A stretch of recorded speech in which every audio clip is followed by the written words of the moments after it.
Well, I got the another chassis ready. I already had the slot in there. Now I've got the ball bearings. R means Rodney. This is a chassis I picked up for him.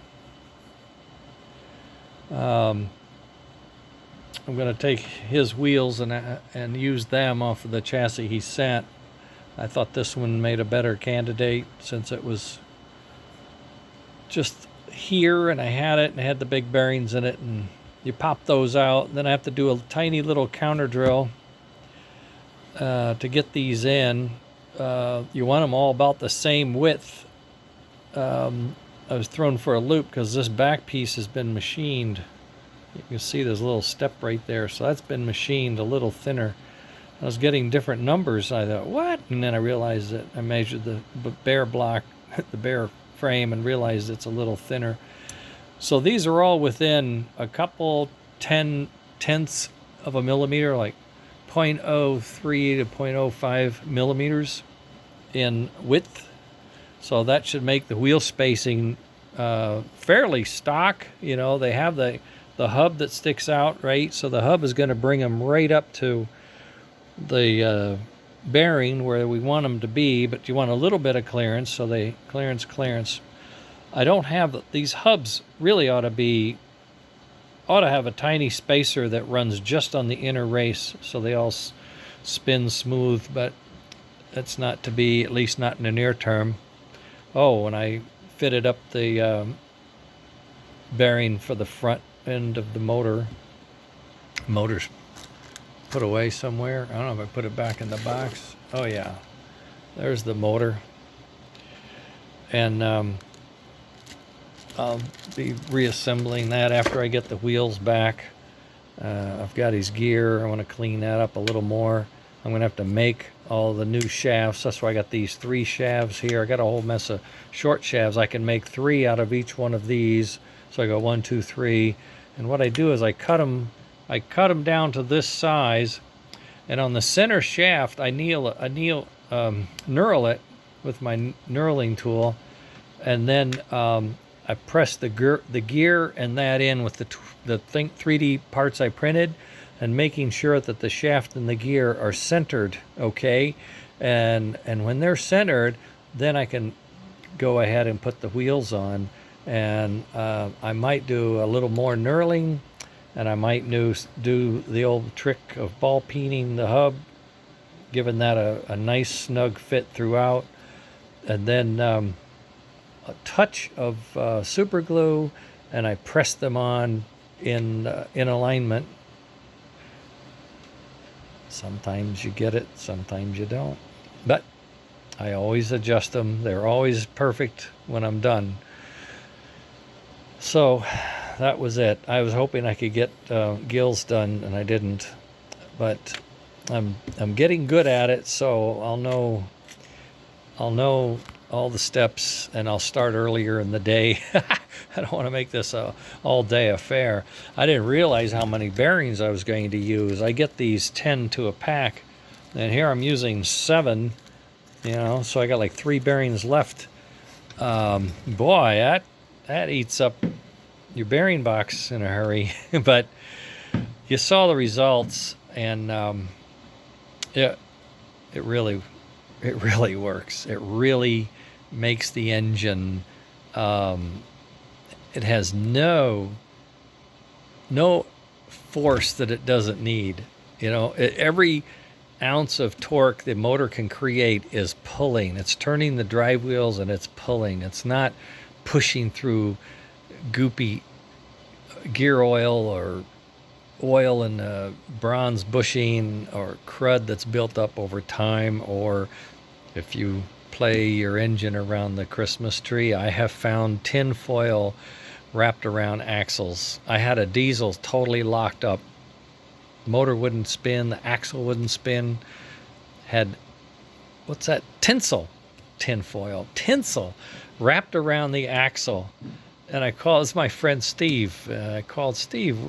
You run these engines? Oh yeah, every Christmas I get them out and I run around, but he had 5 engines. 2 were mine. He kept one when I was a kid. I gave him some stuff over that. But at any rate, he said, well, one wouldn't quite run so well, so I'd get another one and run it.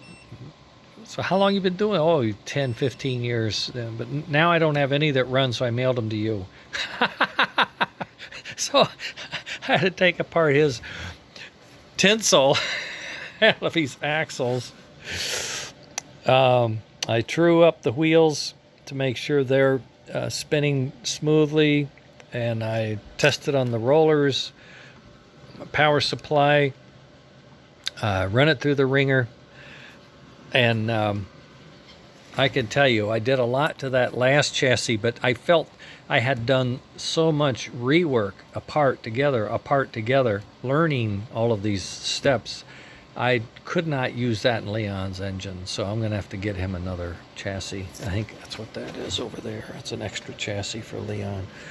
I'm going to have to grind the holes out and all that, but I think that's the best to do. You give somebody something, you don't want them to get something that's half worn out already. So these guys will all be new bearings, brand new bearings, put together one time, and that's hopefully the last, because these ball bearings are going to last for a long, long time.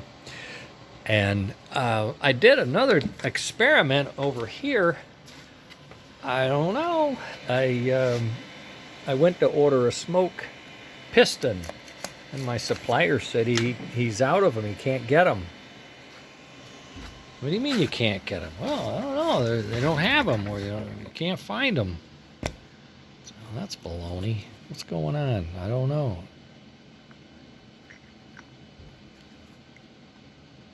A little snug, isn't it? Yep. A little snug. I'll work on that. This one was loose, this one's snug, so I'm right in the middle. I think if I just sand that down a little bit, it'll be fine. But we'll see. What I'm going to do is a life test. I'm going to put one smoke. Well, actually, I got 2 or 3 smokes. I got one here. I got another one over here. I'm going to put 3 or 4 smokes together with this piston and run them. Just set them in a line, put them on the rollers, and just run them until they stop or whatever, and then take them apart and inspect them and just see, will this plastic do the trick and hold up? I had the pin test. I got the pin to fit. Snug. These are the ones where you have a hole in one side and it's not in the other, so you poke it through. And they may want them on both sides now that I think about it, because I used to just use a paper clip to poke it out.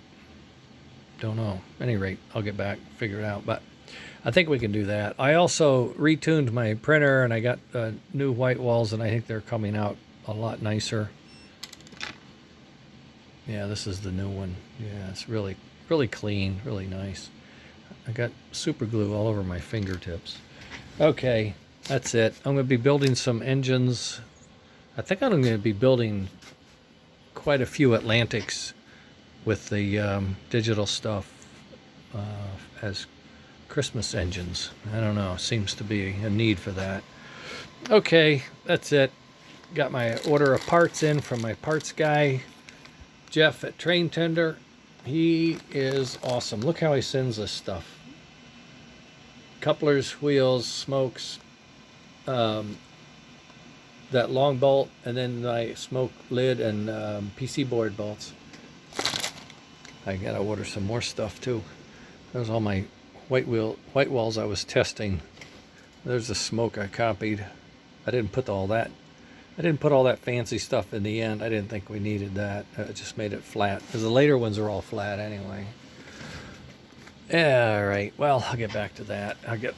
I'm gonna let his engine sit for the night, and then I may go ahead and put the gear in tomorrow, and then assemble the wheels, make sure they're all square and true, and then I'll go to Gill's engine. Got his donor and his engine in there. I'll take those apart and get those together, hoping that'll be another day, so I'll have those 2 engines, and then maybe I'll be able to start on Leon's. I'm going to have to do some grinding and drilling, and I don't know if I'm going to have time to get back to the milling machine or not. I'm just way behind all of this stuff. But, you know, when you get it and it's right, it just feels so good. Okay, gang, that's it. Ball bearings today. Later.